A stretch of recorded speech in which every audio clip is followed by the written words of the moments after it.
the Cowboys, a lot of people are saying they should be the favorite to win the NFC East, not the Eagles. Which is hilarious. Like, in this case, obviously, you answer the question, but is it fair to put them over the Eagles? No, it's not. And the reason I'll tell you this is because, it's not just that the Eagles were in the Super Bowl last year and they were just that good of a team. It's that this year during their draft, they got even better. I think that they are going to be another ridiculous team this year. And they didn't lose many players. They only strengthened their team. So for me, it's a lock. Eagles winning that division.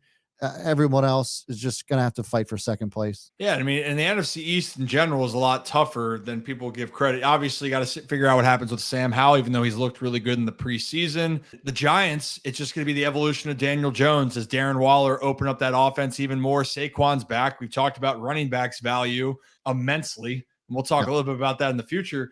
But to your point, the NFC East, it's the division games are always different. It's the same thing in any sport you play. Division games are going to have it be a little bit tougher. But to your point, the Eagles, they just came off a Super Bowl, lost a tough game. Jalen Hurts was sensational, and it only feels like he is going to get better with a young nucleus on offense of skill position players that seem to keep getting more in sync by the day it was last year. They extended Jalen Hurts on a contract that kind of motivated Lamar Jackson, I guess, to take his. You can make that argument as to whether you're for or against that. But I mean, they locked him in for many years to come. I think the Eagles are going to be really good for a really long time. Man, it seemed like it was just a couple of years ago that we were talking about the NFC East.